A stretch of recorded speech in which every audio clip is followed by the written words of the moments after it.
근데 아무래도 이제 보통 식자재도 가격이 다 달라지긴 하잖아요. 예를 들면 고기도 그렇고 야채도 그렇고. 그래서 그거를 매번 이제 매일 트래킹을 하면서 사실 현실적으로 원가 계산을 할 수는 없잖아. 그렇죠. 현실적으로. 못하죠. 네. 그래서 이제 우리가 레스토랑에서 일할 때 그 프라이싱 업데이트라고 하는 게 네. 프라이싱 리스트가 우리가 있잖아요. 그 단가표라고 하는 거.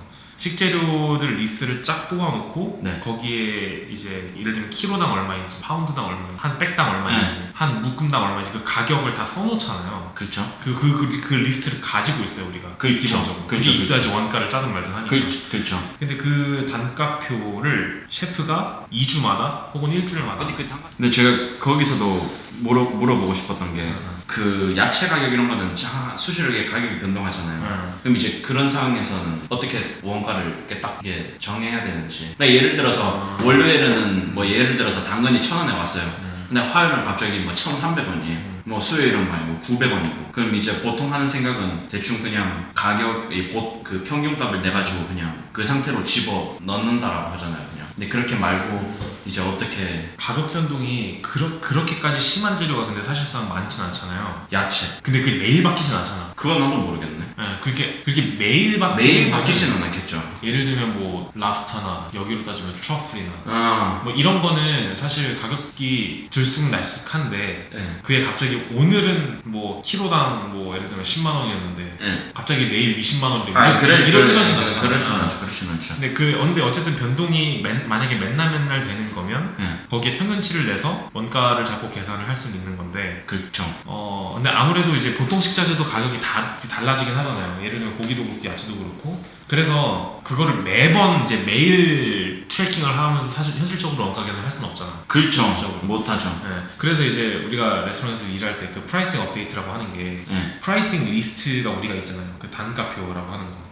식재료들 리스트를 쫙 뽑아놓고 거기에 이제 예를 들면 키로당 얼마인지, 파운드당 얼마인지, 한 백당 얼마인지, 한 묶음당 얼마인지 그 가격을 다 써놓잖아요. 그렇죠. 그 리스트를 가지고 있어요 우리가. 기본적으로. 그게 있어야지 원가를 짜든 말든 하니까.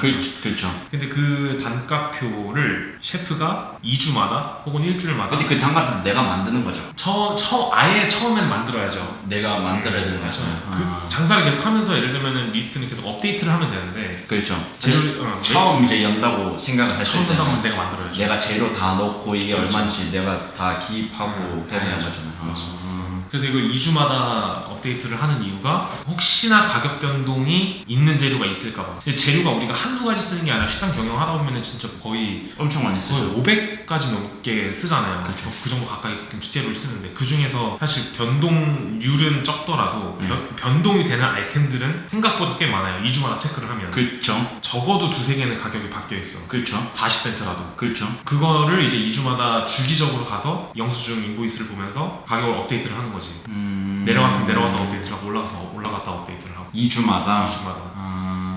우리 회사는 2주마다 하는데 그러니까 내 생각에는 2주가 가장 좀 적절한 기간인 것 같아요. 누구한테는 그게 엄청 빠른 기간일 수도 있고 좀 자주 하는 걸 수도 있고 누군가한테는 또 2주가 또 매일 해야 되는 거 아니야 라고 할 수 있는데 사실 이것도 결국에 따지고 보면 다 인건비 효율성이고. 그렇죠.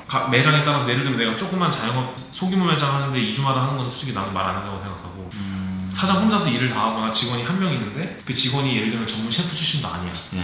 이거에 대한 지식도 없어. 그럼 이걸 2주마다 혹은 한 달마다 하는 게 또 무리일 수도 있죠. 그러면은 통상적으로는